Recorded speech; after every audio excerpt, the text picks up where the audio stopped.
wanna get on top shit, I'ma let her. With this street code, I abide by to the letter. It's just me against me, I ain't feeling no pressure. There's no hoes barred with the shit, nigga, everything gon' go. Hoes come to see me, I miss a heart and hustle up with the flow. I used to stand in the crowd, but now I'm the star of the show. My 10 in the field of play, I know you niggas looking down at my toes. I'm only smoking on pressure, I'm digging graves with the shovel. Just like Pac in my nigga bags, you should know Liddy be a rebel. They watch the corner for a stat, watch out. My little nigga be the lookout. You broke that shit embarrassing, like the drunk uncle at the cookout. My 10 down, you got a foot out. I fuck my bitch, never pull out. A bitch drowning my drip flicker, she gon' feel the stain from my wrist. You disrespect on that click, I put the tech on your lips. No handouts, they gon' go get it litty, cut a check for a quick. No pressure, nah, I ain't feeling no pressure. I ain't stunting her, man, she wanna get on top shit, I'ma let her. With this street code, I abide by to the letter. It's just me against me, I ain't feeling no pressure. There's no hoes barred with the shit, nigga, everything gon' go. Hoes come to see me, I miss a heart and hustle up with the flow. I used to stand in the crowd, but now I'm the star of the show. My 10 in the field of play, I know you niggas looking down at my toes. I ain't feeling no pressure, I do this shit in my sleep. I treat the hoes like a dog, want the bitches on a leash. I open up my palm, them tell the niggas come and eat. I got a kiss in my hand, can't tell me I ain't no peace. Lady counting his blessings, know he put me up on this level. My praise is up to the gods, but don't make me turn into a devil. I need to find that screw, cause I know my shit be loose. Went to sleeping on floors, now I'm trapping out of the booth. No pressure, I ain't feeling no pressure. I ain't stunting her, man, she wanna get on top shit, I'ma let her. With this street code, I abide by to the letter. It's just me against me, I ain't feeling no pressure. There's no hoes barred with the shit, nigga, everything gon' go. Hoes come to see me, I miss a heart and hustle up with the flow. I used to stand in the crowd, but now I'm the star of the show. My 10 in the field of play, I know you niggas looking down at my toes. You're rocking with the best. You're rocking with the best. You're rocking with the best.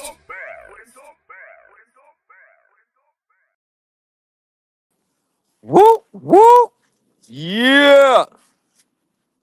You're rocking with the best. Rocking with it. Going on Sundays. Nope. My apologies. Saturday afternoon. You know, we got to get the exercise in, man. You know, do a couple burpees, couple push-ups, you know, couple arm bells. Shout out to the new Culture Empire. We are back. We are back. We are back. We are back. Hope everybody's weekend is getting started off on the right foot. You know. Shout out to the new Culture Empire. Shout out to the Supreme Elite team. Man, oh man, oh man. Shout out to the new, you know, the people that have reached out. I will get back to you. I will respond to all those emails today. I got quite a few to respond to. Kind of been a little slow. Got to slow down the workload a little bit, but I will reach back out to you. Shout out to my little homie, man. Shout out to. He is a senior at the University of Florida. Shout out to the Seminoles. Shout out to the Florida State Seminoles. Peter Ward, you know, Ward done. Shout out to the Seminoles. Shout out to Deion. Nah, he ain't played for Florida State. Did he? I don't know. But he's at the University of Florida, senior, about to graduate. Congratulations within that. And he is in finance. And he's about to intern for Deloitte law firm, one of the world's most renowned law firm, biggest law firms. And the crazy thing about that is part of the class for the right to set off, we went over publishing put out by none other than Deloitte Law Firm. And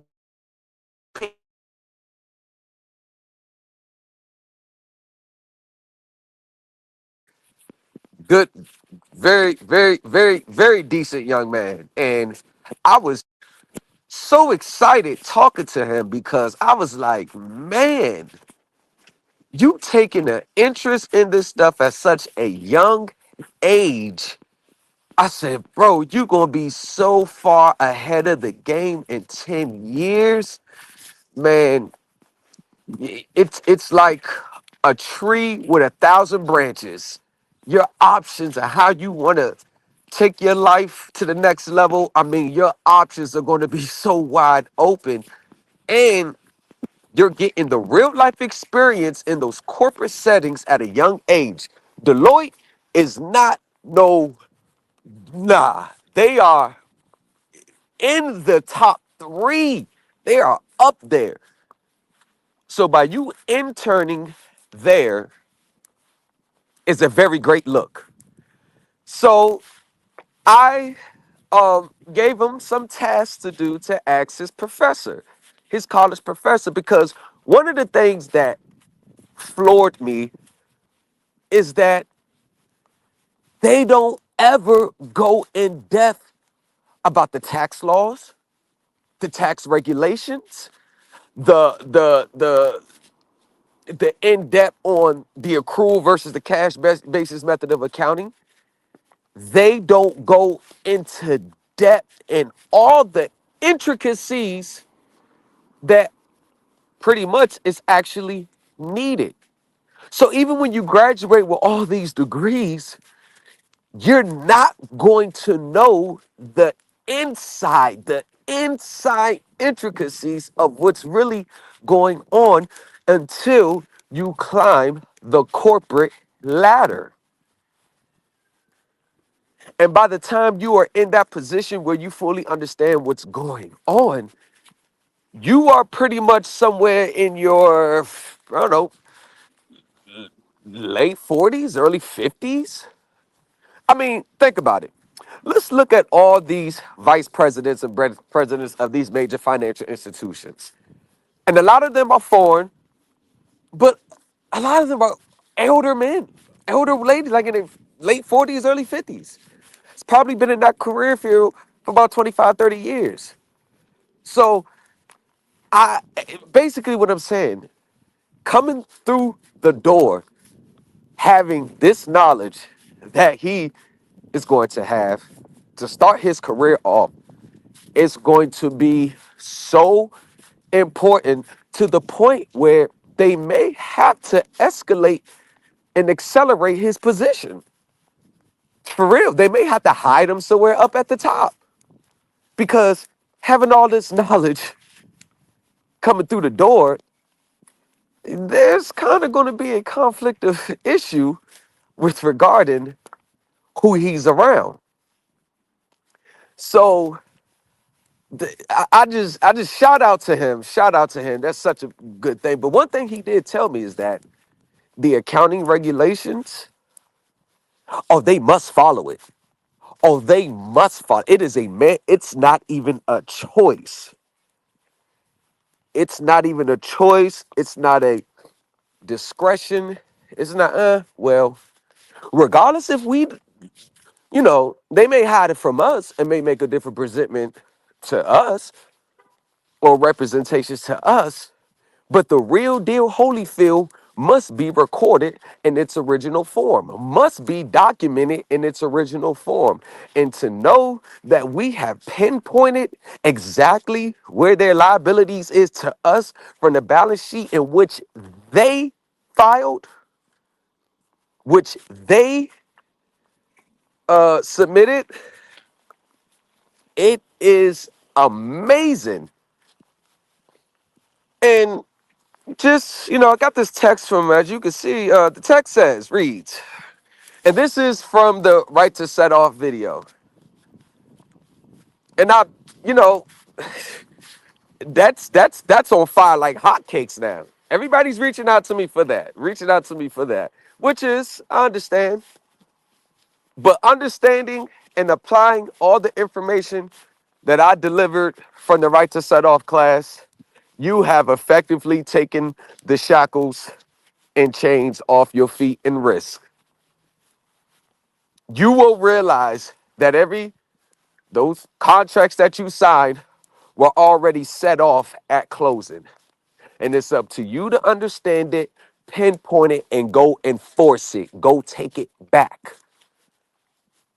And one of the methods that we use to take these things back, if we just hold their feet to the fire. Hold their feet to the fire. Don't want to acquiesce. Okay, we'll just take you to court. It doesn't matter. It doesn't matter. Like, I really don't care. Like, their back is against the wall. We could do this. My great father used to always tell me, Lamont, it's only 2 days we're going to do this. We can either do this the easy way or the hard way. Now, you try. You choose. Choice is yours. And always seem to choose the hard way more times than I'd like to admit. But I definitely understand why those options are there. So for this text, he states, man, the first video already learned more than the stuff they teach from the past 4 years at University of Florida. And University of Florida is not no punk ass college. It's one of the major SEC schools. There's sports and basketballs, his history in those schools, national championship winners. So ain't no BS school. Get multi-millions and billions of dollars in fundings and donations a year from their alumni. So it ain't no just fly by night online. This University of Florida, Florida State University. I'm sorry, Florida State University, Seminoles. So to know that in that advanced class and an advanced financing degree that he is getting, and there's still nothing wrong with going to college. I always tell people, if you have the chance to go to college, go to college. And one of the main things you should do when you're in college, you should be building relationships and building your network, because somebody's always going to be connected to somebody who's connected to somebody who's connected to somebody in this corporate world. That's just how it goes. Who you know in this corporate world also matters. I'm not even going to sit here and lie and make it seem like it doesn't matter. Who you know on the other side does matter. It does matter. It does matter. I'm not going to jump out there and say it's a requirement, but it does matter to get the inside thing versus this side of the field. It's perfect. So I gave him the authority to take that right to set off claim from the class. I gave him the authority to print it out and give a copy to his professor to see what his professor thinks. Um, give a copy to some of his students. I mean, some of his peers. And, you know, they have any questions, they can reach back out with me. But I'm really interested in what the professor has to say. Because we had the conversation on the phone, and one of the conclusions we came to is that the professors, in some way, shape, form, or fashion, they got to play gatekeep a little bit. And that's just how it goes. You're never going to get the full X's and O's unless you are connected with somebody who knows the X's and O's. They're not going to teach this in school. And as you can see right here in real time, this is a Florida State senior. He's a senior at Florida State University. Called me from on campus yesterday. And you're not going to get this in school. They will never get in depth. They will never go over the accounting statements in depth. He told me what they usually teach them to do. It's all baseline, entry level, no matter your degree, all baseline, pretty much pushing paper. So when we talk to these CPAs and they have no clue what we're talking about, I don't even get mad at them for not knowing because I understand. They don't get into the difference between the accrual and the cash base. Basically, they said if you use the cash basis, stay there. If you use the accrual, stay there. They don't get into depth. So for him to learn more from one video than the 4 years of him being at Florida State University, it doesn't say anything about me. Most people would think, oh man, no, it doesn't say anything about me. It speaks volumes of the levels to this system. It speaks volumes to how the system is set up. And one of the main things that I try to get people to understand is that the system that you believe is totally different from the system in which we operate in every day. There is no acquiescence until they realize it's in their best interest to do so. We can't risk the exposure.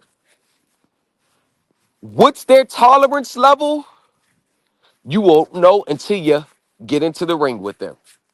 But to think that all they got to do is know that you know what you're talking about, and then they're just going to roll out the red carpet for you, you are in la la land. Because let's just look at all the court cases in which the banks were dead wrong from the beginning. And you know, one of the things that all of the, at least 100 court cases that I've read where the banks lost, like when it comes to court procedure, how to argue a mortgage, how to argue an argument, um, you know what? You could put me in any setting. It doesn't make a difference. You could put me in any setting and I'm going to come out on top against the banks. So reading these court cases, I realized that, the banks already knew they were in violation of their own agreements. They already knew they really didn't have the standing to foreclose. And there's two different levels and meanings of standings. And we went over that in the Telegram group. The different levels of standings, those are some of the most important things that you need to understand as far as court procedure. And to know that the banks knew that they were wrong the whole time, and to know that the banks knew they didn't have a leg to stand on, every single one of them still pushed for a summary judgment, knowing that they know they couldn't win. So the question is, why didn't they just turn the property back over and sign the release of lien to the homeowner, to the borrower, way before it got to court? Why didn't they just do it then, knowing that going into court, if they try to fight too much and the borrower knows how to counteract, they're going to lose. They're going to expose themselves. Not only expose themselves as not being the lien holder or not having a standing to foreclose or not having a never acquired full and legal title to the property which you're trying to foreclose on, you're going to expose yourself to 100% capital gains taxes. Why would they risk all that? And it's simple. The banks operate and are 100% dependent on the ignorance of the public. Remember that quote by Thomas Jefferson? He said, if the people knew how the banks were really doing, there'd be an uprising in America in the morning. He didn't say that for no reason.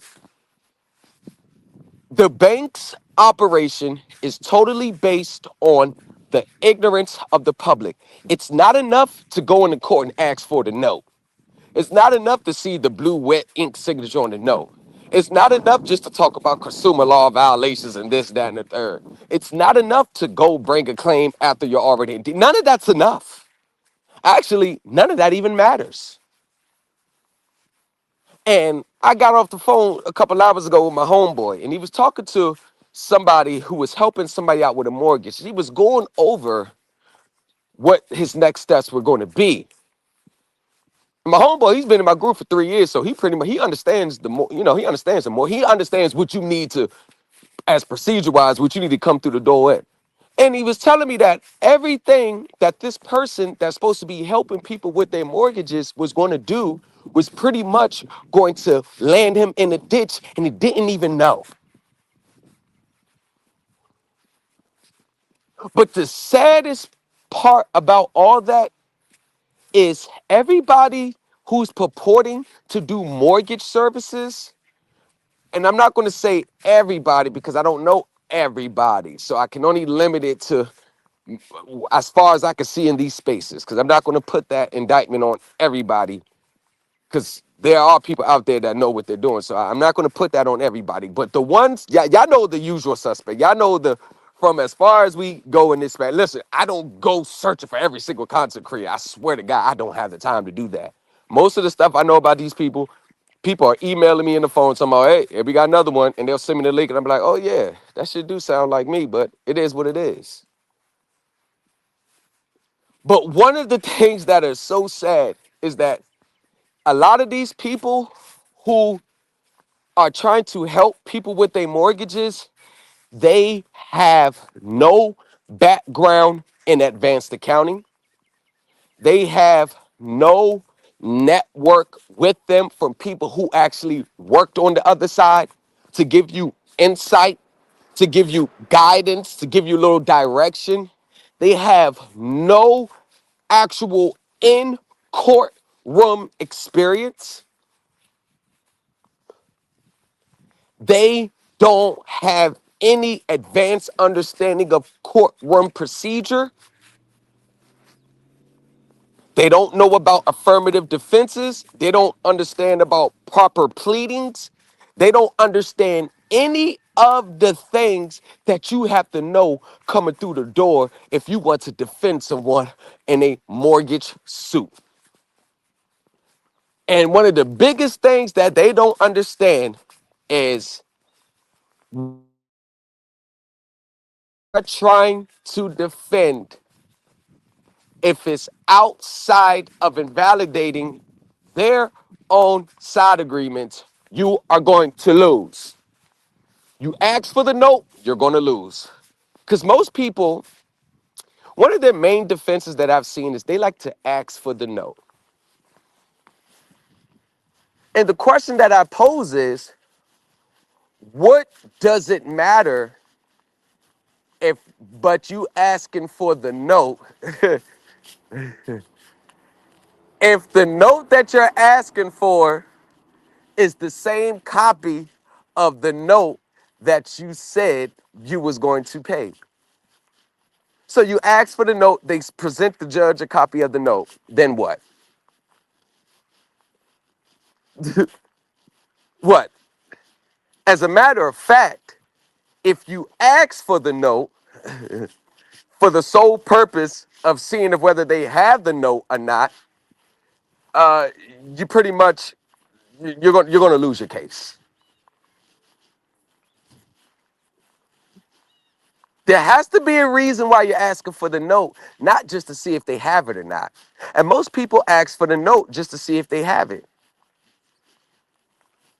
There has to be a reason why you're asking for the note. Another thing, homeowners, borrowers. Now, this is coming from somebody that's on the other side. The minute you file a suit against the bank or I get to the other one in a second. The minute you file a suit against the bank or defend them from foreclosure, and then you are not caught up on your payments, you are making your battle 10 times harder.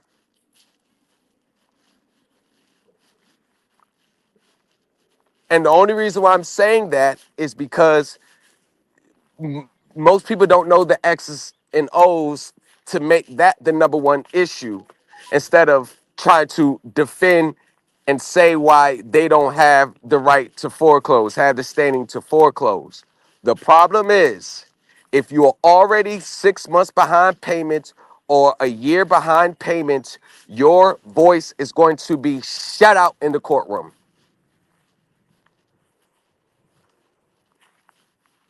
If you are not current by the time that suit is filed, you're going to give them an alley-oop slam dunk win because the judge is going to not get past the fact that did you sign this note? Yes. Did you agree to pay? Yes. Are you late? Yes. Summary judgment for the plaintiff. You're not even going to get all your consumer law violation claims. That ain't going to matter at that point. None of it's going to matter. That's it. That's it. Because the only thing that they're going to say is you're just filing this suit to stop the inevitable. And let's say that's not even the case. Let's go that's not the case. How can we let the courts know that's not the case when you're responding to a claim and there's still an open balance on the account? How can they interpret it any other way that it's not about you getting out of paying when you're showing up in court and you're already behind? How are they supposed to look at it?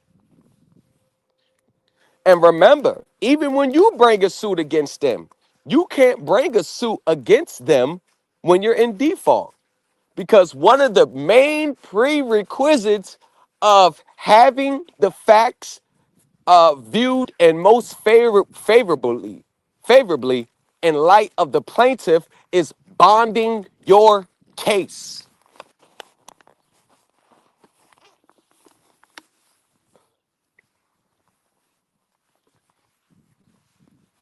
And they're not going to tell you that because it doesn't sound too enticing for you to give them $5,000 for them to experiment on your case. It doesn't sound enticing enough because most barbers look at, well, shit, if I was going to do that, then I might as well just pay off my mortgage. I'm trying to file this suit so I don't have to pay. That right there, you're going to make life harder. These people, y'all, these people not playing. They not playing.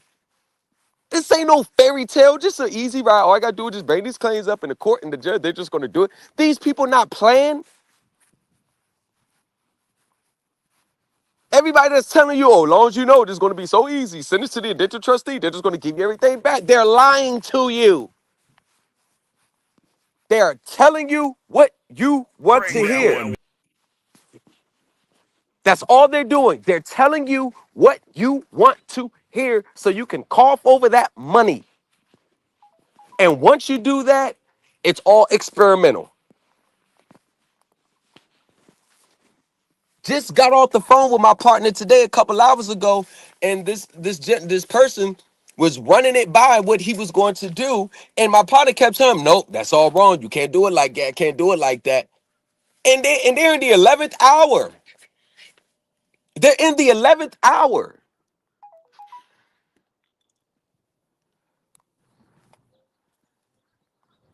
and a lot of actions that they're trying to take now, it should have been taken months ago. What it boils down to is, sadly enough, my prediction is that house is going to be taken. That's just there's just no other way to do it because so many things had to been done. So many things had to be on the record that was not on the record due to ignorance. And this is a main reason why the banks are not just going to give it up just because you alert them and your presentment is on point because they know less than 1% of the public knows courtroom procedure. They're banking on you to make self-inflicted wounds in a court setting so they can lose. And guess what? The borrowers that lose, they always do. The borrowers that do, think about it. If I'm a bank, why would I just be like, nah, sign over this release? Nah, why would I do that? Hold on. Let's see if they know what to do in court. Hold on. Let's just see what they know. You got to think about it. These banks, when they're fighting, filing suit, and defending, they've been in these courtroom settings hundreds of times. It's a difference between a regular defense attorney or a regular attorney and a attorney for the bank that deals with foreclosures. Man, these attorneys get foreclosure wins all day. They know the courtroom procedure. They know when they don't have a chance, but they're still going to fight because that's the nature of the game. It's what they get paid to do. And most of the time, when they're dealing with a mortgage, your win is going to come in court. So not only does your defense got to be airtight, you got to know courtroom procedure like the back of your hand. And most people do not know courtroom procedure because they're bringing in claims that are irrelevant to the matter at hand.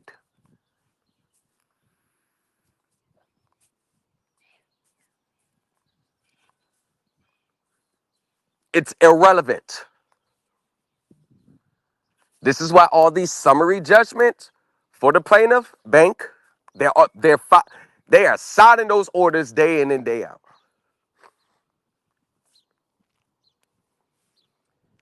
So I encourage everyone to start reading books published by former attorneys, former legal scholars, because they get so much in the X's and O's, but those books get to the procedure of things. Dealing with the IRS, it's all procedure. That's it. It's all procedure.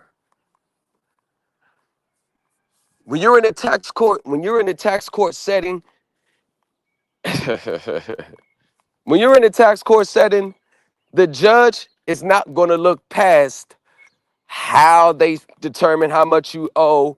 All they're going to do is throw that piece of paper saying, "Hey, this is the document that this is what we calculated. This is how much they owe." And guess what? The judge is going to assume that to be true, unless and this is from the jurisprudence, and only in certain circumstances will the taxpayer prevail. And the only way the taxpayers prevail, it is the taxpayers' jobs to attack whatever amounts and stuff that they saying that they owe.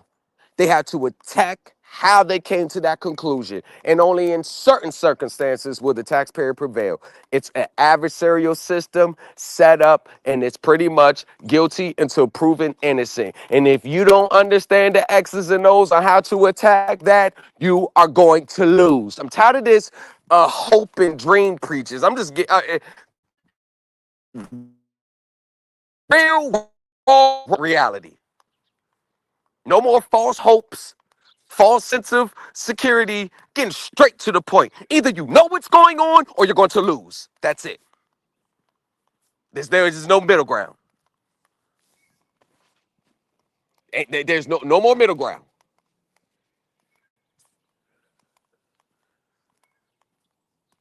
Which brings me to my next point.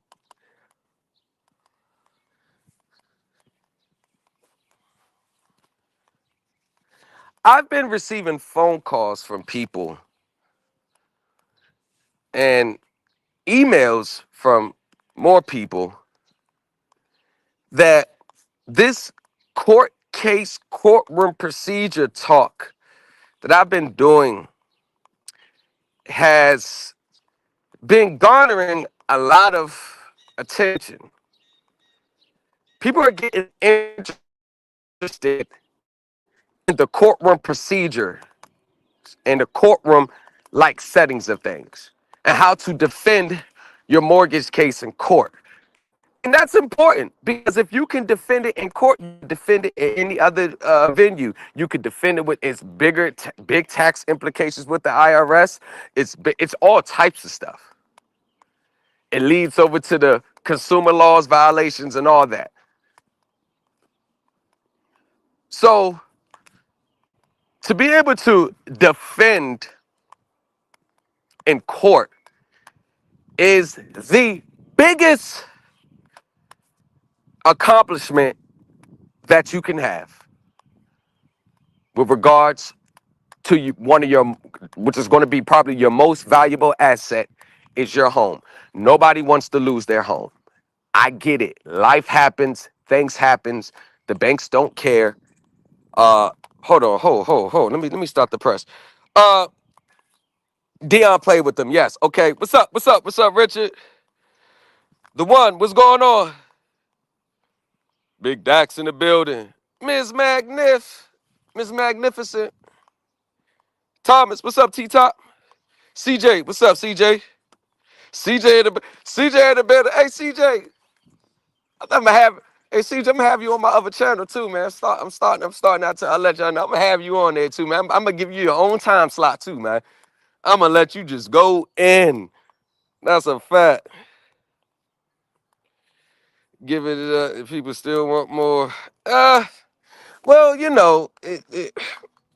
The only thing that I'm trying to, I guess I'm trying to communicate it is that I don't really focus. I mean, credit cards too. I mean, you can rack up a lot of damn credit card bills, but credit cards are unsecured for the most part.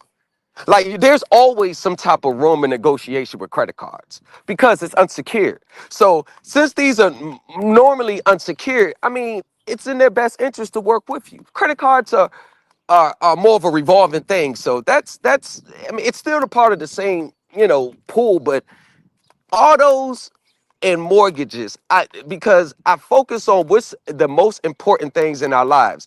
You need a vehicle to go to work. You need a vehicle to get around, especially you got kids. You can't be taking a bus with kids. Forget all that. Home. You need a place to lay your head. And I'm talking about when you take the next step to go get a mortgage. That's a big step. That's a major financial commitment. That's a 30-year commitment right there. That's a major step. That's a major step. And then if you get married, that's a double major commitment. It's a double major commitment. It's very hard to get divorced in the midst of a 30-year commitment. It just throws everything off. And then, come on now, especially both your names on the deeds. That's I mean, that would give you cause to hold on for a second. Let me think about this before I sign those papers. It's just a lot. It's just a lot that comes with having a mortgage. It's a lot of responsibility. It's a lot. But it doesn't take away the fact that what these banks are doing is running a sophisticated Ponzi scheme. The banks are ruining people's lives by capitalizing off their ignorance. And we can't even use the excuse. I mean, it's a valid excuse that we didn't know. It's a valid excuse.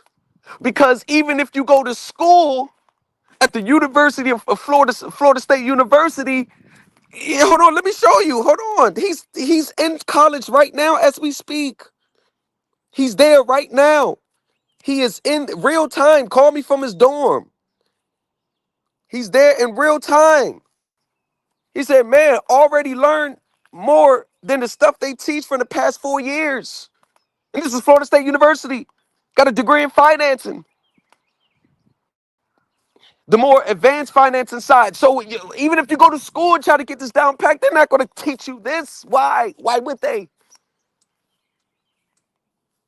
They're not going to teach it to you. So it's up to us to self-educate ourselves. And then along the path, you're going to connect with people, establish your network, and then you're going to run into people that work there. You're going to run into people that work here. You're going to run into people that work there. You're going to run into people, and that's what I did. It wasn't no major formula I used. I just started building my network and connected with people and realizing, oh, you used to work there? Oh, they work there? Oh, you got a friend that used to be a corporate lawyer? Oh, shit. Hey, run this by him. And that's just how it happens. But to sit here and say that the banks have a viable claim against the borrower? I'm going to say yes. And the only reason why they have a viable claim is because you agreed to cover their debt.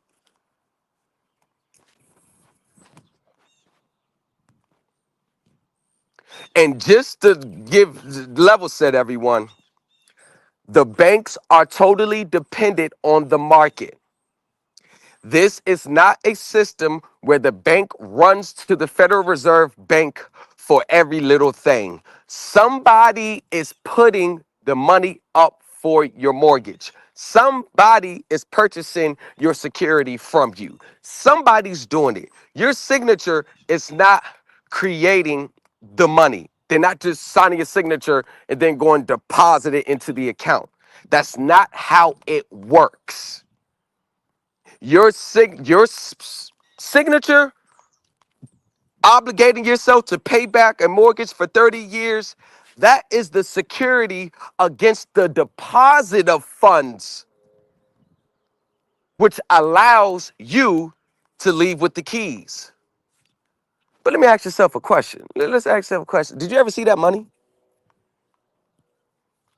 Do you ever see the money?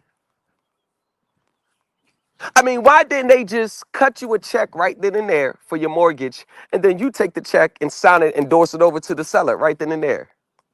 Why is it every time you get to closing, the mortgage is the money is already in the seller's account? Why is it it just pew, pew, there you go?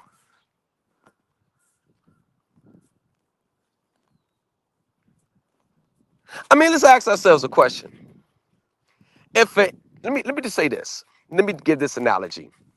Let's say I'm trying to raise $100,000 for I have a corporate endeavor I want to do. I want to buy a building. I want to buy a building, renovate it, and turn it into a restaurant. Let's just say that. And I say, hey, y'all, I got a security here. I got a bond here.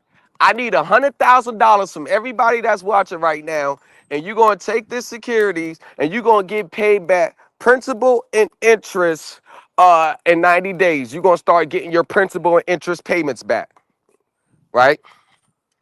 And all you sign is say, okay, here's the security, evidence it, we get the paperwork, we get all that back. Now, if I'm the one that's coming to you and saying, hey, here's my bonds here, I'm going to pay you back. I'm going to pay you back principal and interest. Wouldn't you put the $100,000 in my hand?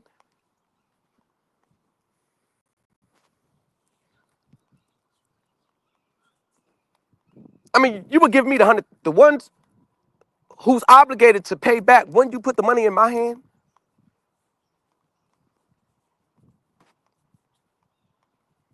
Exactly. So if you never put the money in my hand, and terms of the agreement is that you give me 100,000 for my security.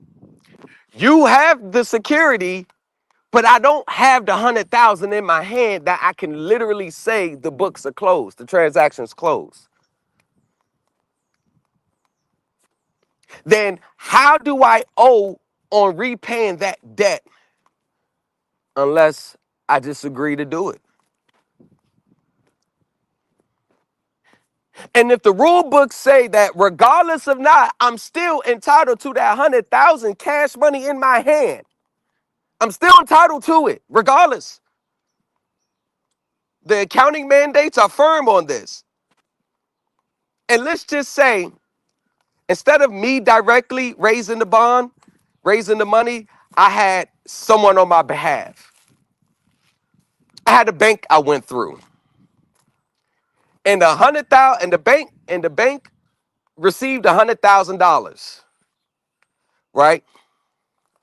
And then whoever whoever was selling me the building for 100,000, their account was credited with 100,000. The bank never put the $100,000 in my hand though. And then the bank says, all right, there you go. Got the funding. You got to pay this back plus interest. I signed. Okay, I don't think nothing more to it because I'm able to gain possession of the building.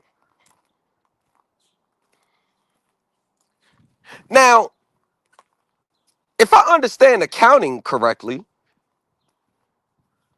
regardless if I was able to take possession of the building, regardless if I got the keys or not, regardless of any of that,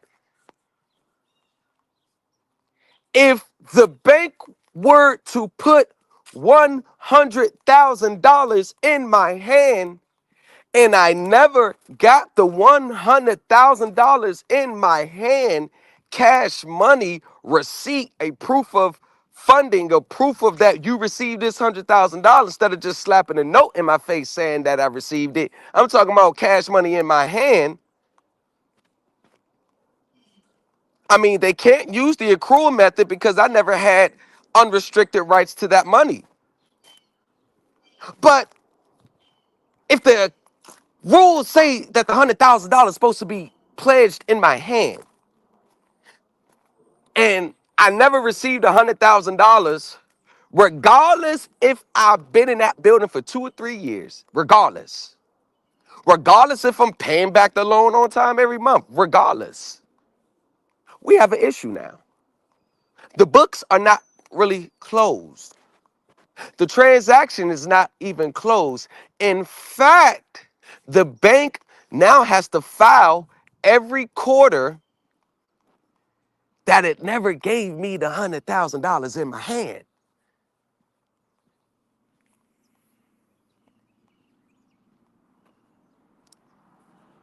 It has to evidence that technically, from an accounting standpoint, I still owe this person $100,000. Like I can't I mean, I can move it off my balance sheet, but it still has to be reported to the bank regulators. Like I can't get around that. I can't even go back and change it if I wanted to. So let's substitute that scenario for me trying to turn it into a restaurant. And let's substitute that scenario for 99.999% of everyone who is in a finance today. That's how I see the world. I see nothing but open accounts, varying amounts, and it's just sitting there. They're entitled to it. It's already documented that they're entitled to it. The accounting says they're entitled to it. The IRS regulations say they're entitled to it. And I'm just looking down on my street and I'm seeing a house here. I'm seeing the house here. I'm seeing the house there. I'm seeing the house there. And I'm just looking at what's the median in this area. I don't know, 450, $500,000, some shit like that. And I'm just sitting back thinking. And remember, the amounts, it's not, the amount I'm talking about is not the actual purchase price. The amount I'm talking about is everything that you would have had to pay back. That's the amount I'm talking about. So let's say you had to pay $750,000 back. That's the amount I'm talking about. And I'm just sitting here and I'm just looking at all these open accounts. That's all I'm just looking at it. And just because you got the house doesn't mean nothing. That's not changing it. That doesn't mean anything. That doesn't mean anything. Because you got to think about it. If they never put the cash in your hand and you made the purchase outright, and then they got a lien based on your cash purchase, then the reality is you're nothing more than a renter. You're nothing more than a glorified renter.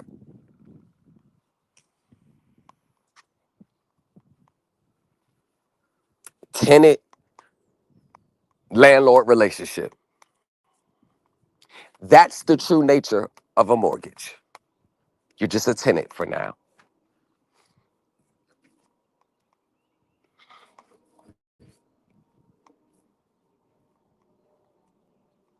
And every car that I see, I'm always thinking, I wonder if they understand that or not.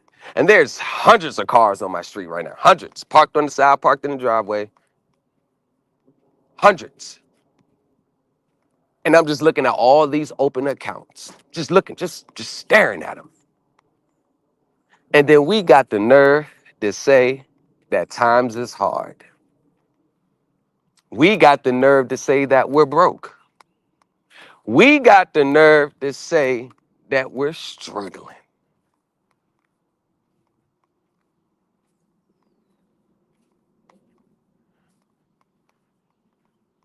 So when I personify that and I crystallize it and I strip it down to its rawest form, the only difference between struggling, being broke, or any other type of self-defeating language people like to use on a daily basis, the only difference between that and not being that in the United States of America is knowledge. That's the difference. That's the difference. It's not about how much harder you work. It's not about how much money you make, increase your earnings. It's never about that. It's about knowledge. You can just meet the bare minimum requirements for auto finance.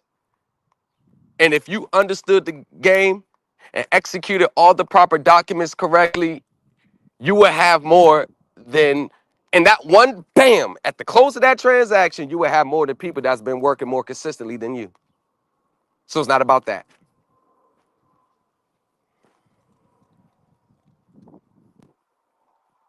And we're just talking about residential. We didn't get to the complex commercial ones. It's even that multiplies. Just talking about everyday stuff. I like to keep things practical. And what's even more crazy about it is the IRS already knows you don't owe nothing. Why do you think the IRS taxes the banks on all their interest payments that they collect? Because they know it's hot air. They know it comes from nothing. They don't tax them on the principal, they tax them on the interest. Why do you think all interest payments that companies get, they have to pay taxes on it? Because to be honest with you, the IRS knows that if we just get down to the real deal Holyfield, every transaction is nothing more than a exchange. All the extra repayment terms are nothing but private agreements between the bank and the individual. That's all it is. And I'm talking from an accounting standpoint. See, I can prove what I'm saying from the highest up and then break it down to layman's terms. I can prove it in black and white.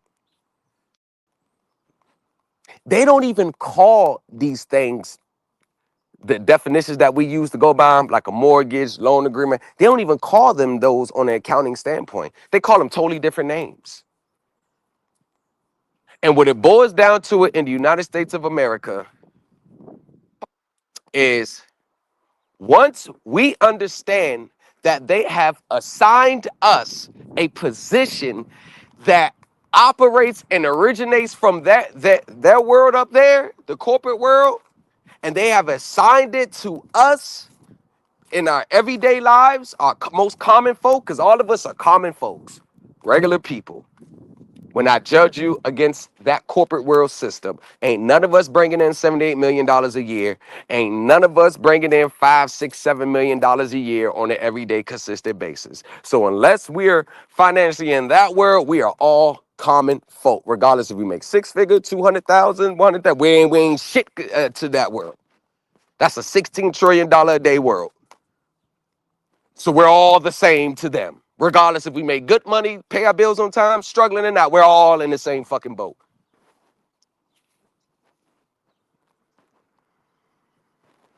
Ain't nobody better than the next. When you really think about it from that standpoint, ain't nobody better than nothing. We competing with each other for what down here? Scraps? Them the ones that got all our shit up there. We competing with each other for what? What we getting? We all trying to get to the same place. So what we gonna get out of it? You know what I'm saying? I don't get it.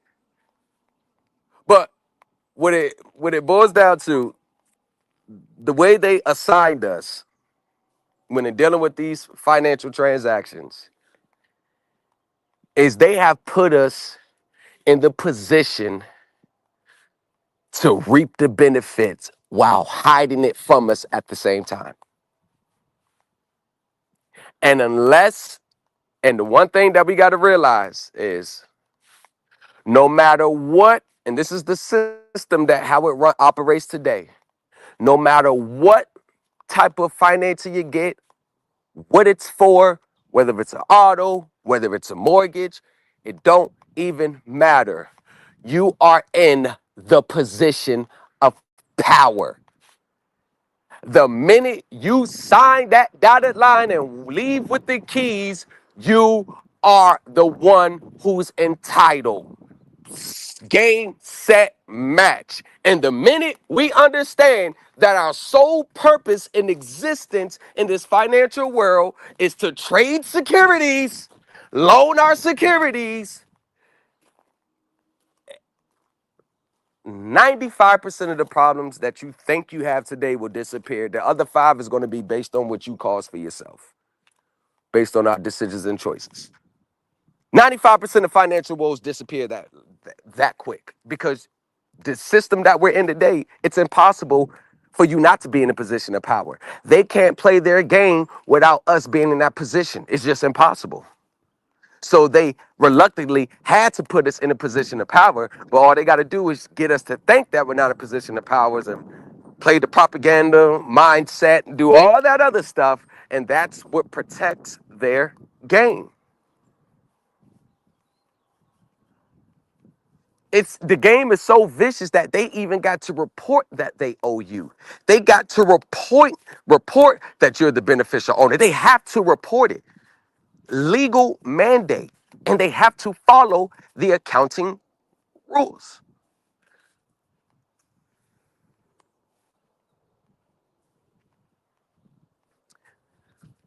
And the IRS knows this. They know this. More checks go out the door from the IRS if your tax return is based on your transaction with your finance company, assuming that it's done correctly, than any other issue that you can present to the IRS. Because they have nothing to do with your refund there. Your refund is going to be based on your facts and circumstances and them billing them for your refund. That's all it is. IRS don't lose nothing. As a matter of fact, they don't even have to bill the finance company. They'll just take the credit from them from their investment credits that they get. All these abandoned securities that they claim, man, they got millions and millions and millions of dollars. They're not losing nothing. And the sole purpose of utilizing the IRS in this fashion is that they're the referee. They're like, hold on. Yeah, hold on. Nah.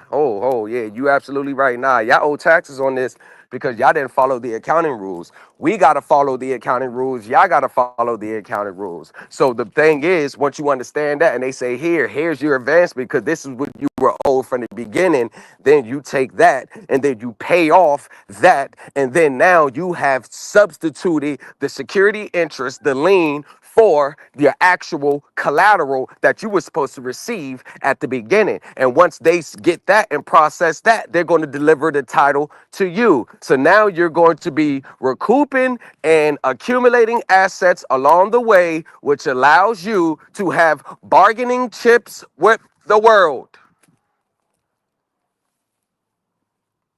And then once you advance and understand the game and you build your credentials up further, now you're tackling commercial property. So damn, it's the same game, different players, same rules, different venue. So all I got, I get a finance for $3.5 million property. Oh my gosh, I'm going to do the same thing and it's the same thing. Life becomes so much better. But that has to do with a mindset. If your mindset is so focused on paying something that's going to be paid regardless as part of your understanding, if you're so focused on this particular thing, because all our feelings and emotions and everything that we depend on is attached to it, then you're never going to look at the bigger picture in life. And yes, there are consequences for the decisions that we make. Yes, some of these things you're going to have to take and move forward with. Some of this stuff, you may not always have to be able to go back and correct every single mistake that you made in life. And I see a lot of people still want to utilize this or take actions that they're going back into the past instead of moving forward in the future. I see that most people always want to talk about past stuff with this. How about you talk about what can I do in the future? I mean, I get if you talking about some 2-3 years. All right, yeah, you still within the time frame to claim. But if you're talking about shit from 10 years ago, it's like, if that's the case, you might as well go back from day one and just correct all your mistakes, and you made no mistakes in earth, and you did nothing wrong. And then how would we be who we are today if we didn't learn from these mistakes? So it's a double-edged sword. Yeah, I mean, theoretically you can, but some cases I just believe it happened for a reason. Let it go. Do better in the future. This is not a this is not something that I intended for people to just go back and clean up every single mistake they made in life just because there's a pot of gold at the end of the rainbow for them. And it takes a certain mindset for this as well. This is why my requirements to do services the requirements have been stricken. This is not a get out of debt free thing, or I could use this to come up on some quick money, or I can try to utilize this at the 11th hour. No, this is definitely not that. Once you gain the proper understanding, you can do whatever you want with it. And another thing that I want to hit on, I don't, I truly believe that assets is more valuable than cash.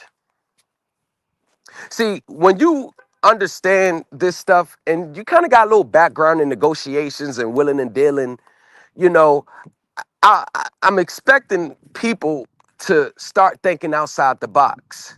Like, let's just say if you know what you know and you're confronting the bank and you know that you can prove in court and you got all your ducks in a row.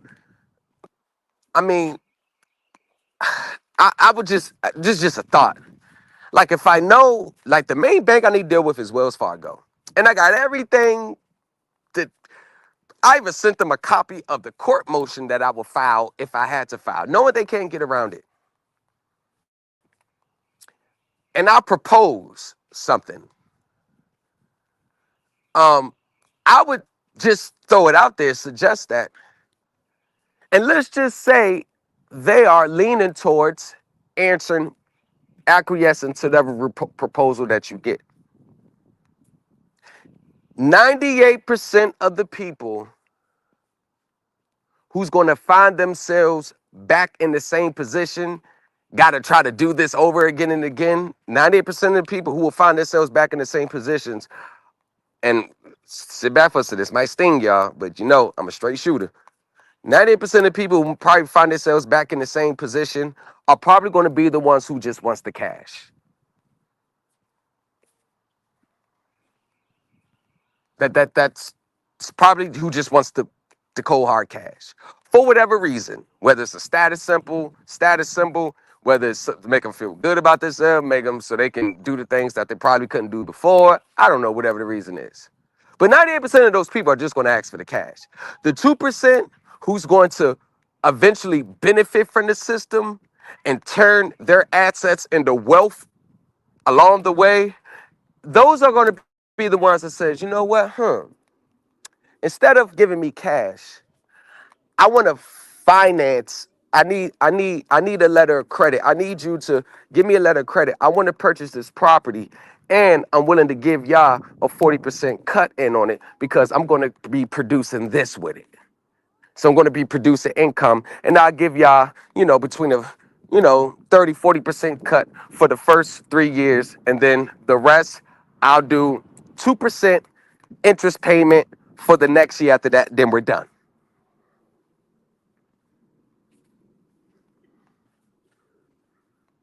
Regardless if you're even entitled to it all, regardless, who cares? And it's in your right to demand the cash.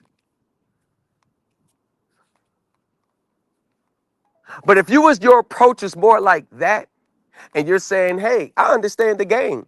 I get the game. And I know banks are in the business of making money. And even though I know I can get all this and I ain't got to give you a dime, I know you're going to fight me tooth and nail because the banks are not just into just cashing out random individual borrowers $100,000 to create a paper trail and have everybody come and doing their claim. But he came to us where we could still benefit from this, and the proposal is good, the business program is straight, the office is set up, the business credit is good, and we get money too out of it. Oh, he's showing that. Oh, damn. That makes sense for us to do it because now we'll still be benefiting on the proceeds that we owe him. Yeah, we can work now. Yeah, we could work with that.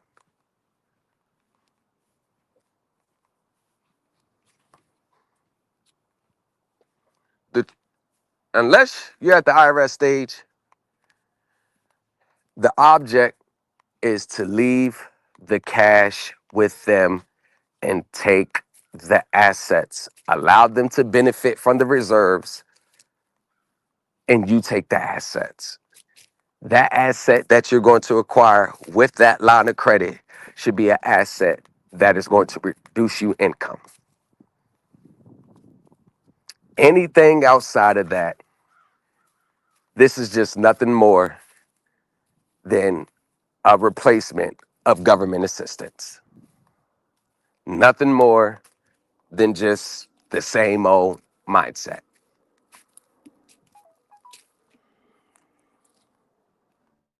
But that's not a decision for me to make for you. That's a decision for you to make on your own. That's a decision that you should ponder on. Certain circumstances, certain situations are going to dictate things. Hey, if you have something you need 30,000 for a surgery, then I get why the cash now will be important. I get those emergencies, things like that. You want to pay down all your debt and get your credit cleaned up and pay all your debt down and do all this and all that. I understand that. So she wants to come outside and play with her toys. She has her nice shirt on, a diaper, her coat draped over her shoulder, and a bag full of toys. Like she's adequately dressed to be outside right now. Go get some clothes on. Go. Go. Give her an E for effort. I see what she was trying to do.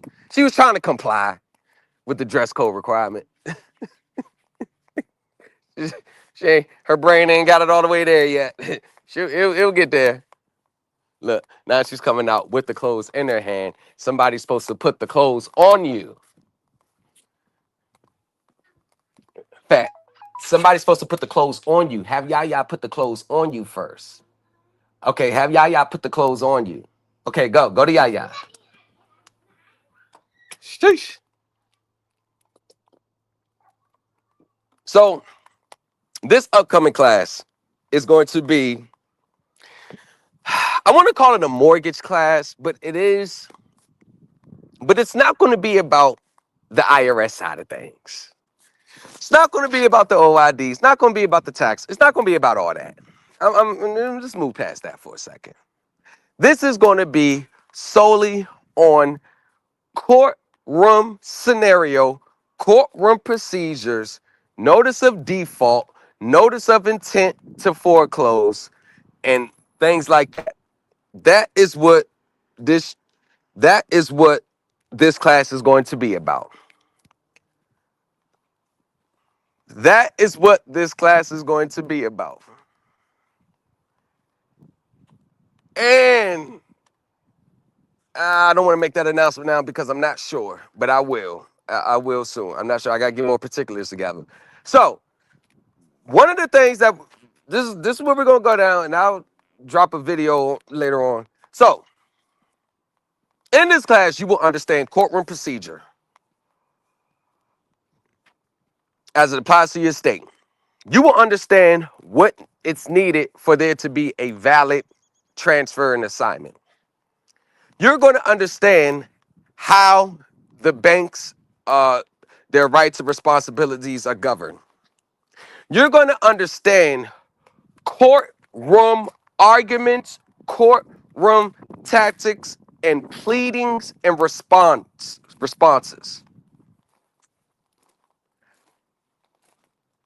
And as part of the curricular, we will be citing multitudes of cases where the banks lost. We will be citing from documents from attorneys, documents from private investigators, courtroom opinions,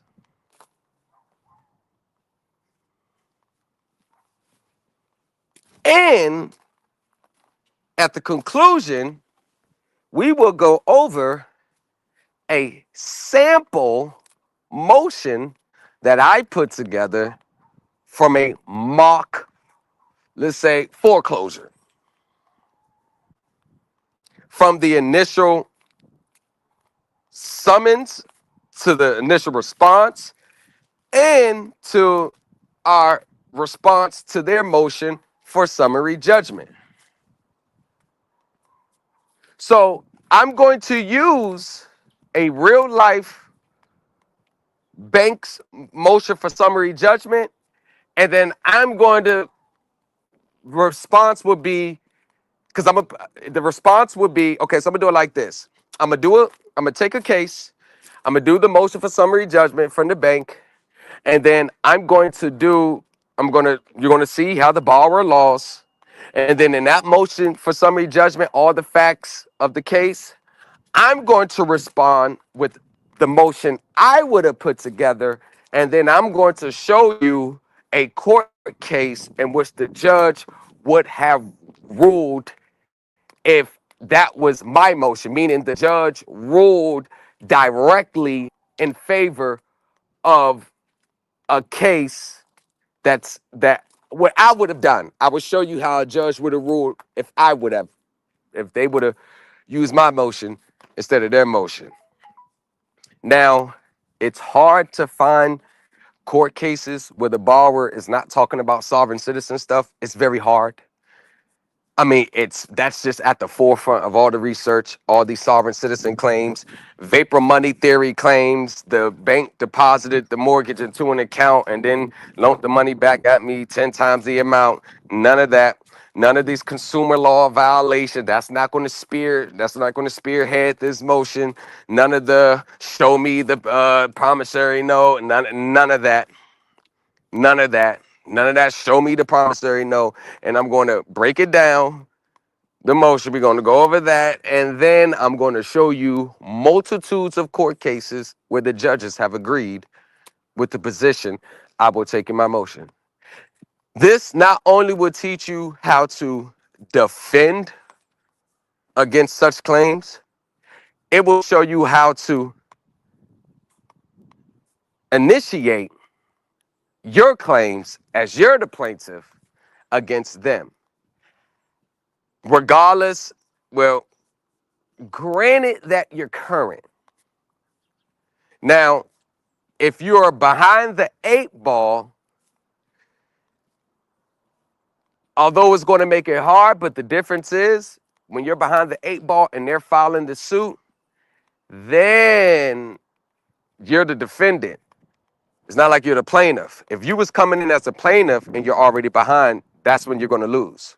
But if you're responding as a defendant, I will show you how to defend a mortgage that's in default. Although I highly recommend everybody to be current, but I'm also not dumb. I'm also not dumb enough to realize that these ain't the majority of the cases that people are going to be presenting from behind the eight ball.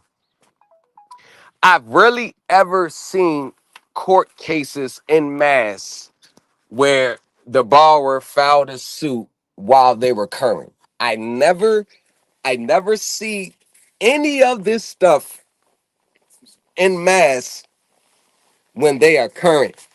I normally see this stuff after some type of alleged act of the bank or some type of, you know, default. And I'm not making any judgments on why a person gets behind on their mortgage. I mean, it could be a lot of things can happen. You can spouse could lose a job, get laid off, somebody got sick, you had to pay for the cert. Like a lot of things happen. Things happen. So I'm not gonna hold those people accountable. The ones I'm holding accountable are the ones who would otherwise have paid their mortgage on time. And I'm not saying that paying your mortgage on time is a bad thing. It's not the bad thing. If that's what your understanding is, then do that. I'm not telling you everybody has to know this. If you was totally perfect with paying your bills on time, getting your tax return at the end of the year and living your life, then go live that. I'm not here to convert anyone. Do that. There's nothing wrong with it.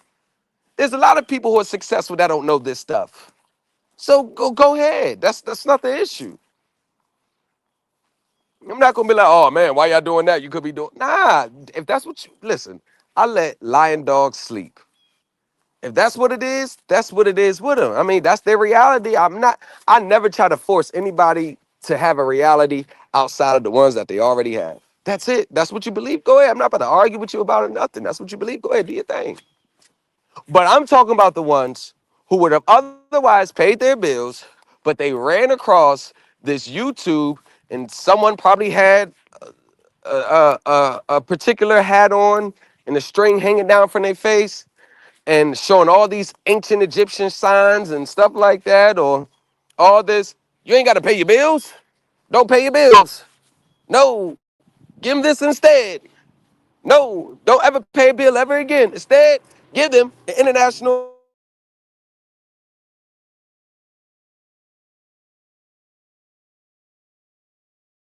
exchange. Instead, give them an international bill of exchange. How much for the international bill of exchange? $750. Hold on. So I had to give you $750, in which I could use to pay my mortgage. I got to sacrifice my mortgage payment to give you $750. So I can then get this international bill of exchange with instructions attached to it, which are all going to have some type of sovereign citizen treasury account with my name on it, bullshit on it. So I have to give you that 750 for you to give me this instrument, and then I take my instrument and pay my bills with it. I have a question for you, teacher. Why are you accepting $750 currency? Why would you accept that currency from me if you're saying I can pay my bills in this method? So I thought that you wouldn't use Federal Reserve notes to pay your bills and obligations on your daily life anyway. But the mere fact that you're asking me for $750 in cash and what you're telling me not to pay the mortgage, but you're accepting it, then that means you use it. It means you pay your bills with it. No, thank you. I don't want to join this class. See you later. Click. See, I don't expect a lot of people to think like that, especially if they're back against the wall. They gotta do what they gotta do. I'm not expecting people to think like that. But the ones who can do a little bit of independent thinking can kind of not just jump on everything that sounds good without any viable information to really back it up. You got to be aware, man. Keep your heads on a swivel. Keep your heads on a swivel, man. y'all got to keep your heads on the swivel, man. I'm telling you, shit get crazy around these parts of towns. I'm telling you, y'all. Court, Mr. Wiley. Oh, speaking of emotion, I got a motion coming Monday for Mr. Wiley. See, I'm gonna show you exactly what I'm talking about. See, this is going to be an interesting case here because Mr. Wiley and them are not behind. They're very current. So I'm going to show you exactly what I'll be talking about Monday. Court motion. Motion for judgment, summary judgment against them. Motion for possession of title. Motion to stop. Motion for an injunction to stop the collapse. Motion for all that. And it's going to be centered around everything that I'm teaching. So, ladies and gentlemen, I always tell you, whoever teacher that you follow, just make sure they're utilizing the same things that they teach. Because I just want to give you a little awareness. A lot of these teachers don't really utilize what they teach. I do want y'all to know that. You know they don't do it in their everyday lives as far as what they're teaching. A lot of them pay their bills the normal way. A lot of them pay their bills the regular way. No tricks, no dog and pony show. They pay it the normal way. But the thing is, they're going to sell you an alternative way to pay your bills in which they're not doing themselves. See, that's the issue. They're not doing it themselves. They pay their bills with the same currency that you should be paying your bills with. And I'm not going to sit here and say there's going to be limited seats, limited to 40, which is indicating that hundreds and hundreds and hundreds and hundreds of people really want to sign up.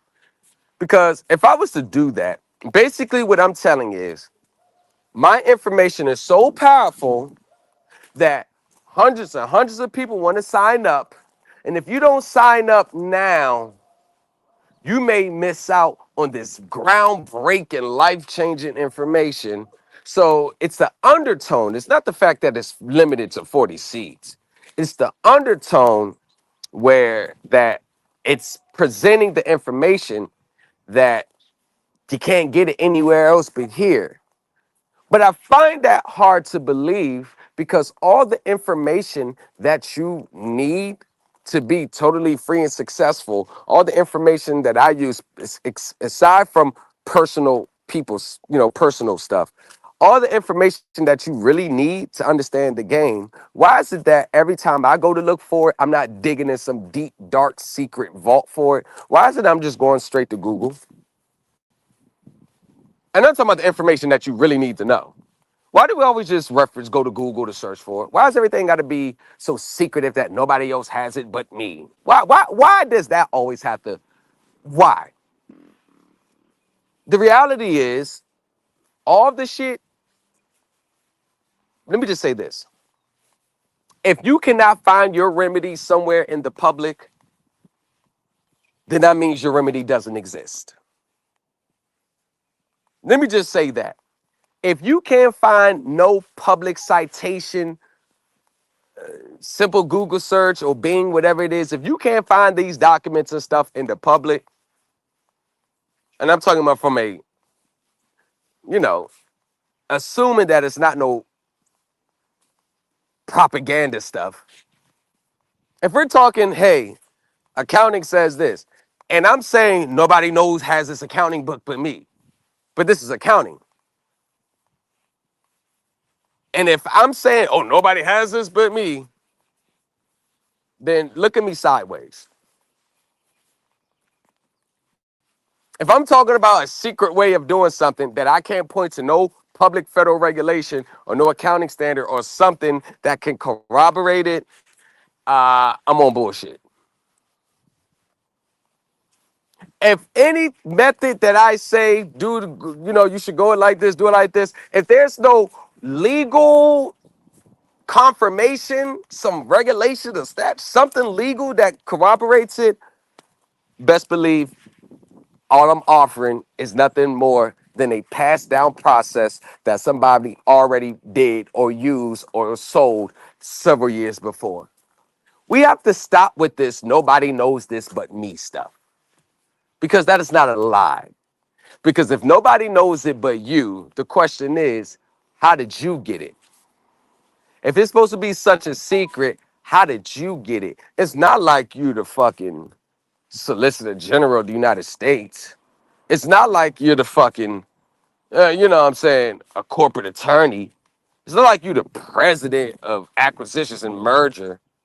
It's not like you are the deputy secretary of the Treasury, chief of staff.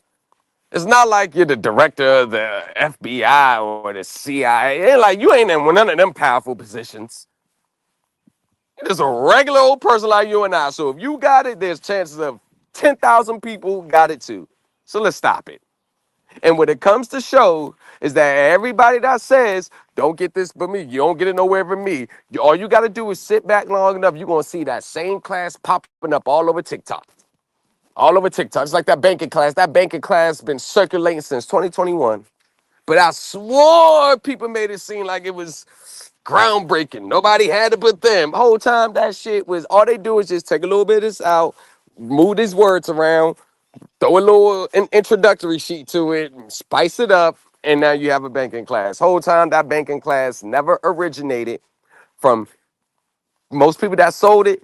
It never originated from their own independent studies and research. You want to know why I know? Because everybody that taught the class, all the different packets of that banking class that I have now, all the different stuff was always talking about the $250,000 insurance. Like the whole research of the banking system, that's the only thing that everybody got from it was the $250,000 insurance. Every single one, all of them. It all centered around $250,000 insurance and leveraging it. And we talking about classes that were held in 2024 down back to the classes that were held in 2021. It's impossible that people do their own independent study and research and develop their own curriculum from scratch before they have a class. It's normally a packet that they got, stole, paid for, sold, whatever they how they got their hands on it, they come back to their class and sell it as something new.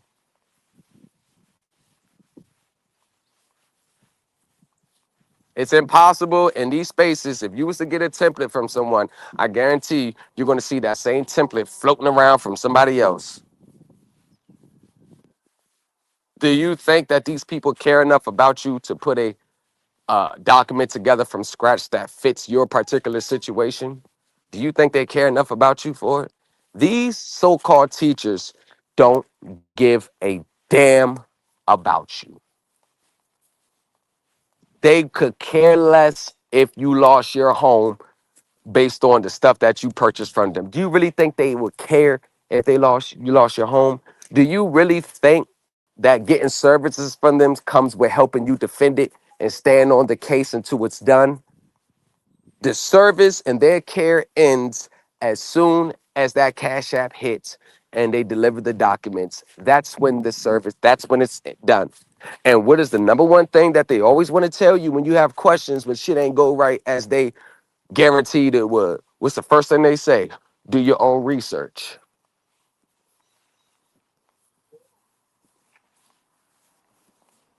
Now, that's not a wholly invalid statement.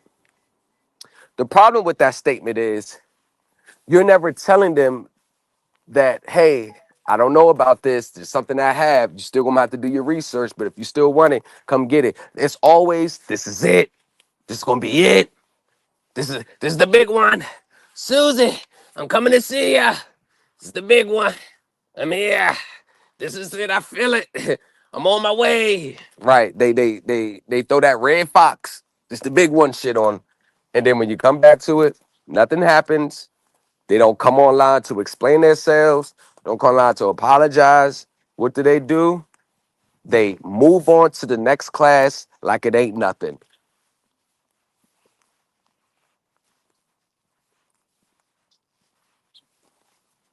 These people do not care about you.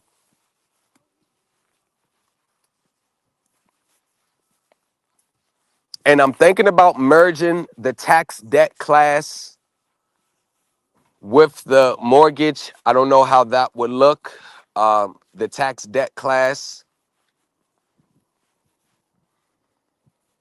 And the heading of the tax debt class is going to be I owe you, prove it. I owe you, prove it.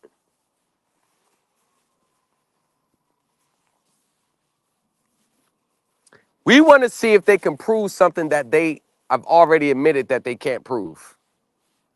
I want to see how that works.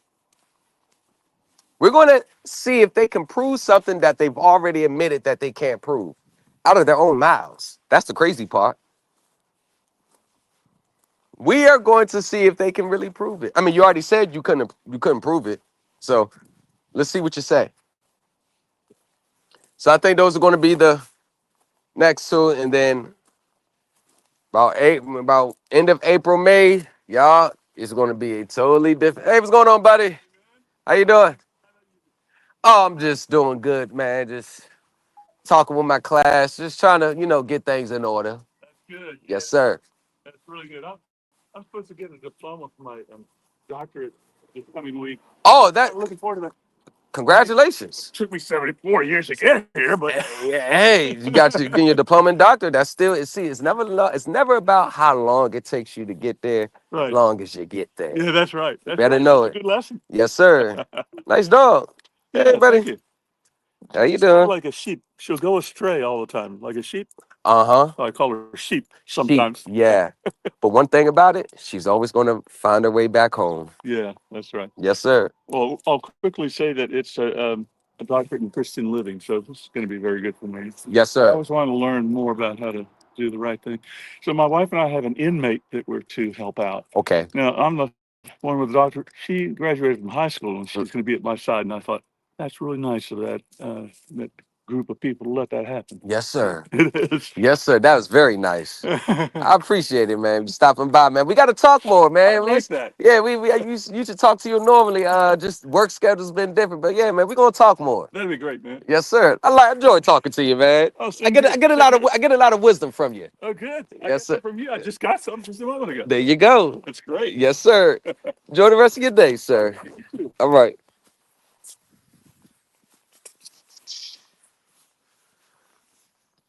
Yeah, that's my he's not my neighbor because he don't live in my exact he live like down in the next cul-de-sac. But yeah, we known it for 2 years, man. We are old white guy.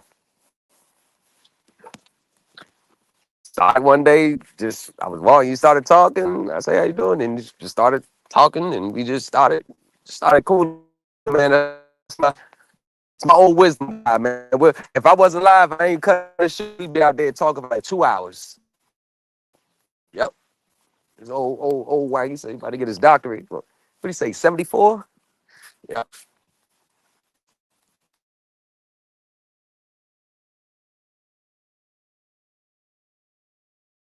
Associate with. You got to diversify. My whole biggest thing is diversity.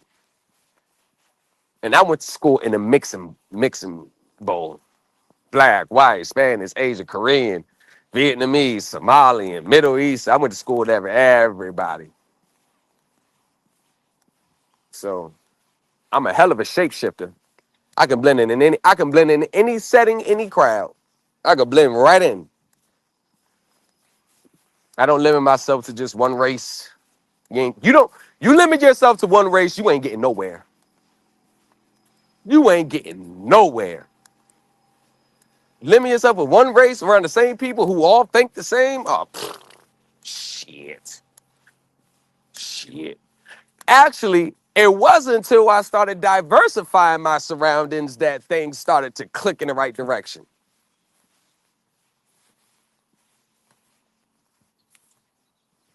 That's all. But yeah, the mortgage, and I'll drop that in the community tab, and I'll drop that in I'll drop the video for it as well. For those of you who, sign up for the right to set off class, uh I appreciate y'all taking. I didn't realize there was that many videos in there. I thought it was just 4. I have to apologize, y'all. It's like 6. I had that class. It started February 2nd, and y'all, it rolled over to like March 10th. I didn't know that. I thought it was just 4 videos. Yo, it's like 7 or 8 videos to it. Good God Almighty. I didn't know that. So yes, if you're interested in the right to set off class, to be honest with you, oh man, I ain't had it at the bottom of the screen. It's not just 4 videos. It's like 8. I think like 8 or 9. Yeah, it's 8 or 9. I didn't know that. You got legal lawyer documents in there. You got legal opinions and publishings. Then I give my understanding and my breakdown of it. We go over to the accounting. We go over to all everything that you need from a legal perspective. So you won't end up getting a response like this. You will never get a response like this. PNC Bank has received your document directed to PNC executive offices. PNC has read the content carefully and determined that the item does not create a duty with or impose an obligation on PNC. The document has no legal consequences. You may wish to review the following cases in which items similar to the ones you sent to PNC have been rejected by the courts as frivolous. And then listen, okay. So you won't get that type of response from the right to set off class. Now you ain't gonna get that type of response because they're basically telling you it has no legal consequences. It doesn't create a duty with or impose an obligation on. What was one of the biggest things that I told you about them? They're not going to act unless they have to. You hold their feet to the fire. You got to point out what their obligation to you is and hold their feet to the fire. And if they don't do it without the legal consequences, told you. That's it right there. Because their number one thing to defend is this going to cause us exposure?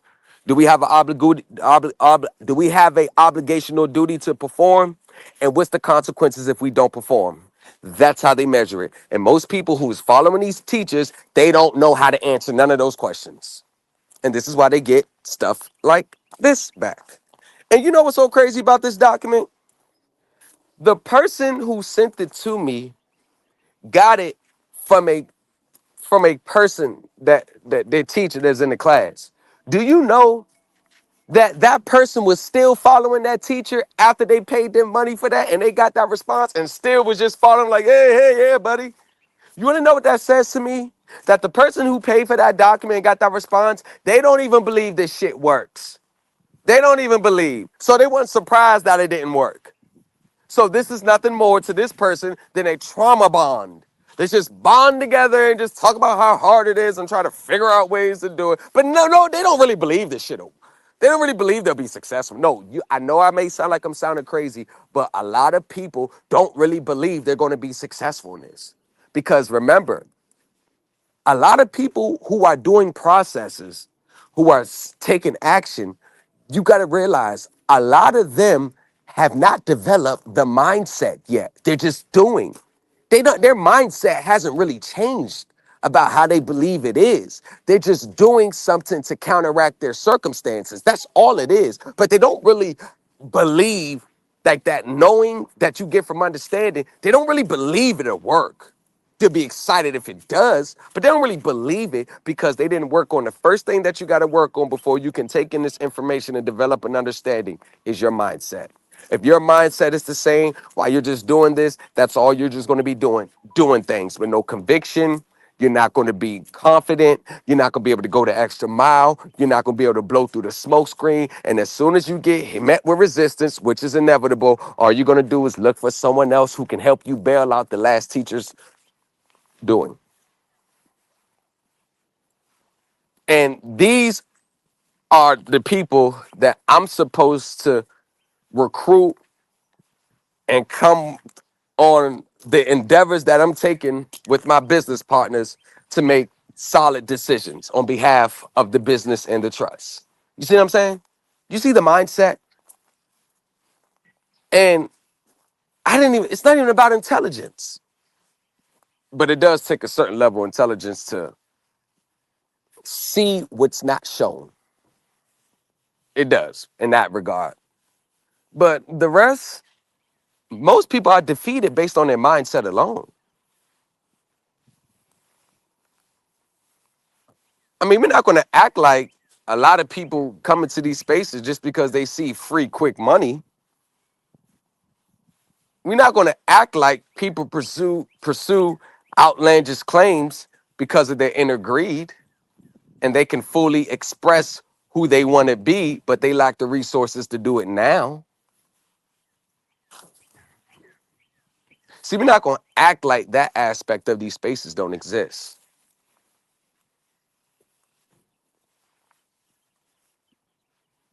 We're going to be a little, keep it real in that aspect.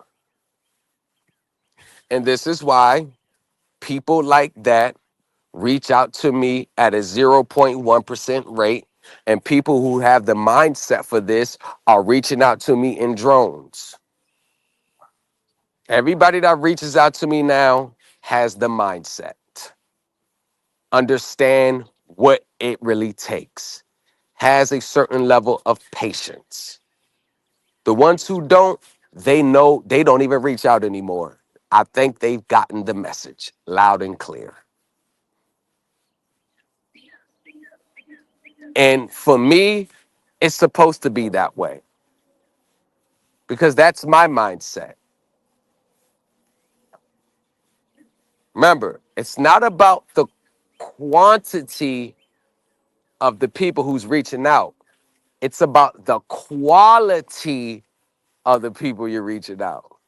I'd rather have 15 quality people around me than 100 low quality people around me.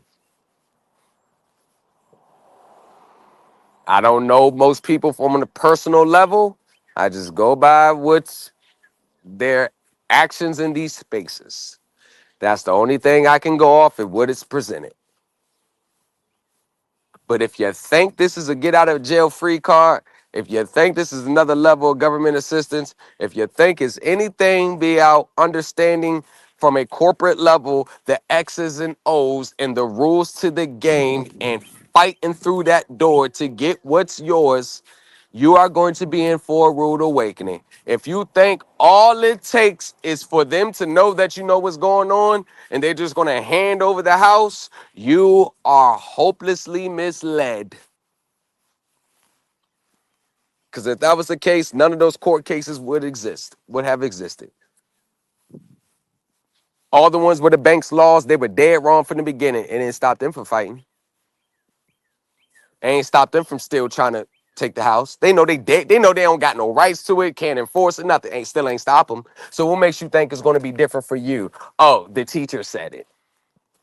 And you and the teacher are on the same frequency. You and the teacher believe the same thing. That's all it takes.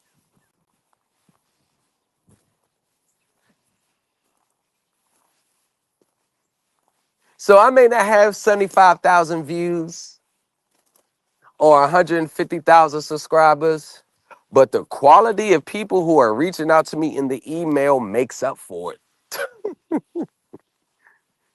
The quality of people who reach out to me who I've connected with makes up for it. The quality of business owners, lawyers, people been on TV, people that's college students, people that with the quality of the people that's in my circle, I would take that over the hundreds and thousands of followers Tamika and them have. It's a drama show when it gets to those numbers. Nope. I'd rather take what I'm cool with who comes to me now. I'm cool with that. I would never want to have 100,000 subscribers and 500 people reaching out to me. I wouldn't. Hell no. I ain't even answered the emails from last week. I was like, hold on, let's chill out for a second. I'll get to them this weekend, but hell no. But a lot of people only look at it from that level because if you're totally dependent on people paying you for services to keep your life afloat, I see why you will be in this for years in, years out, taking everybody that comes, having about 100 people. I can see why. That's your total dependence. But if you stand behind what you teach and you understand and you know what you got coming and you know that I don't have to do that and you got other things besides this going on in life, I can turn shit down. I don't got to take every dollar that comes through the door, and I have it. I don't have to take every dollar. See, they have to take every dollar. They got to take every dollar. I don't have to. It's a difference. They got to take every dollar. Everything that they got, everything that they purchase, everything that they show you is coming off services that never amounted to nothing. I don't even count that. None of these people got investment properties. None of these people got jobs. None of these people barely got a 401k. None of these people got a network of other like-minded people who can help them get to the next level. They're not managing no properties. They're not entrusted with nothing. They're just bums. They don't got jobs. They don't have jobs. Nobody's calling them saying, yo, we need $3.5 million financing, man. Find it for us. Find us a play for it. Yo, we trying to do this soon. Yo, we about to buy this hotel, man. Look, this how we going, this, bam. Get the finance for us. Hey, we got these properties here. You can use whatever you want. You're not getting those calls. Hey, yo, I got an investment banker friend, man. I can get us a deal or a bit interest-only loan. Blah, blah, blah. He works at JP Morgan. Hey, yo, oh, yeah, that's right, yo. I'm going to connect you. My sister, she works at IBM. Ain't got none of that going on. Ain't got nothing. They don't got a network. And they damn sure ain't inspiring the younger generation, the younger crowds. They don't got college students calling them. They ain't got nothing. But this.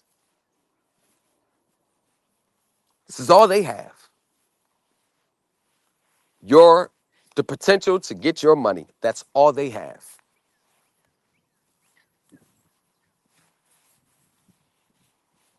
And this is why we'll continue to move the culture forward. And when we move the culture forward, we will be setting the standard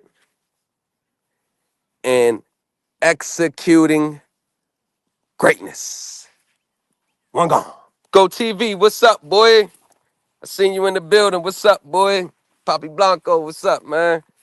What's up, what's up, what's up? What's up, y'all? Before I go, my bad, y'all. Let me shout out to everybody in the group, man. Shout out to the one. Thomas got the lobster joint right there. I got the president read as a, as a lobster. At time, the president been depressed and stressed out since that first letter. Oh my gosh. Oh yeah. Uh. Oh yeah. I need to up my court understanding. Yep. That's a benefit for everybody, y'all. Poor baby, Mr. Wiley still throwing haymakers. The bank got major swelling. Oh man, they are. Yo, they done threatened foreclosure like 5 different times in the past month. Ain't do a goddamn thing. I said that shit ain't working. I told the lawyer that shit ain't gonna work. You think you gonna threaten? That shit ain't gonna work. I told her, you think that's not gonna work? Go ahead. Matter of fact, we gonna beat you to the punch. We just gonna file this civil suit. We gonna meet you in the arena. And for some reason, they don't want me in their mix at all. Mr. Y, they keep trying to go. This is how desperate the bank has gotten. They keep trying to go to a lawyer that's not even representing them in this matter. Once they realize I was the power of attorney, like they keep trying to, oh well, we're talking to another lawyer. No. The lawyer they didn't retain the lawyer. They don't want to talk to me at all. They are ducking me. What you got to run for? Everything you did is legit. I don't know what I'm talking about. I'm just another individual out here. I don't know what I'm talking about. What you got? This should be an easy, open, and slam dunk case for y'all. I mean, you ain't got to falsify statements. You ain't got to do all that. I mean, it's just me. Y'all the bank. I'm by myself. Why y'all running from me? I'm one person. Y'all got lawyers, accountants. It's just me by myself. It's just me by myself. What you running for? I mean, you are a bank and trust company with millions of dollars in assets. Why are you running from me?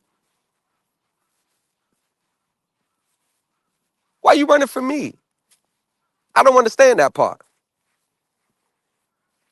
Red as a lobster is exactly what it is. Yeah, they've been the past the. Oh, they were so mad when they sent that letter to him. Oh, they were so mad. They got real mad on a personal level. I've been trying to work with you. You gonna throw this shit on my desk? I thought you would be happy that they sent you that, letting you know they have no claim. What they're saying is not true. I thought you would be happy. I mean, I thought the response would be something like this. I mean, wasn't the response? What I thought they'll send something like this.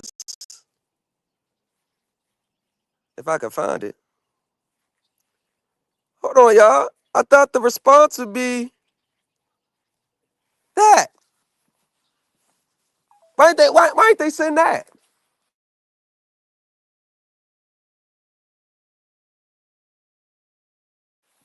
Why ain't they send that? Like if it's why ain't they send that? I'm trying to understand why ain't they sending that. Like help me understand. They could have just responded with that. I mean, you know,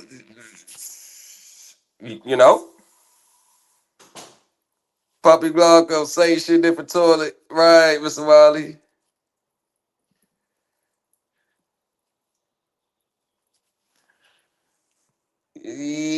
Summa cum laude, the unofficial version, the unofficial version. And no, I do not have a college background in corporate law, corporate accounting. Have college background in business management and applied science, but we man when I was out there, when I was in school, we hit over a little bit of the accounting, but it was the same watered down version like everybody else. It wasn't no like it wasn't no getting in depth it wasn't no in depth from the codification. It wasn't in depth for nothing like that. Hell nah. It was just gloss over. Like out of one semester, one of the things on the test is gonna be about accounting, man. It was probably about 3 questions on accounting throughout the whole test, and the rest was just back to the other shit.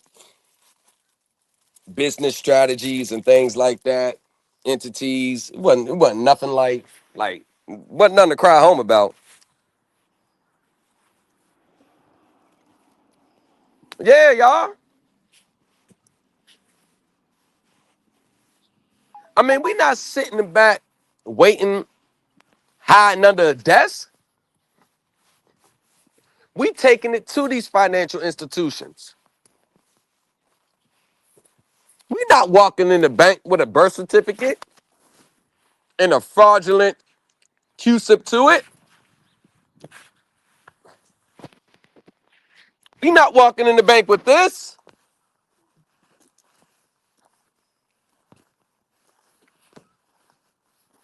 Huh? We not walking in the bank with this. We walking in the bank with. No, I ain't gonna show that.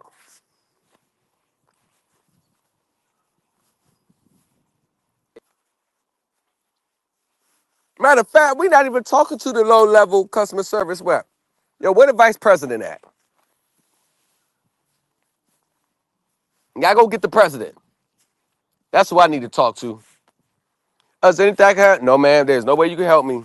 And then I start listing off everything I'm gonna talk about. Unless you can help me, unless you know understand this, you might want to get somebody else on the phone. No disrespect, but I don't even think they pay you enough to know that.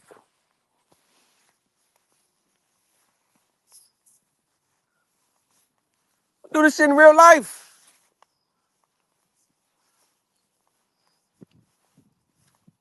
And I want everybody just to stay tuned. We got a lot of stuff sent off in the mail to be processed. Just sit back and stay tuned. That's all I gotta say. Just stay tuned. Just stay tuned. So all I want you to do is just stay tuned. Trust me. The end is going to justify the means. And just stay. I swear I ain't going nowhere. I'm not going to go dark. Everybody just sit back and watch. Just sit back and watch. 2025 style. Oh, the No Pressure Podcast and Clips Review. That's going to be the new channel. I will be dropping the link to that. Y'all go ahead and subscribe over to that. We about to get messy on the other side of the wall. So I'm about to showcase the more entertainment side of this. So this shit about to be funny. Might be some war of words on that side of the fence. But that's what we gonna do because we got all the irons in the show. We got the documents. So we can sit back and chill now, have a little fun.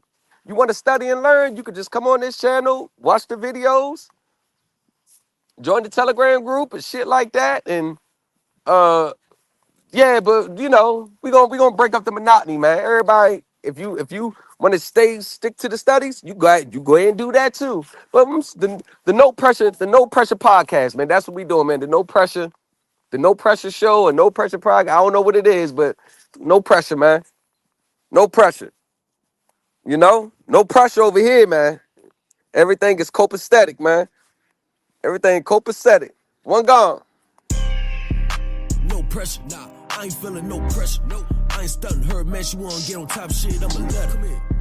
With this street code, I abide to the letter.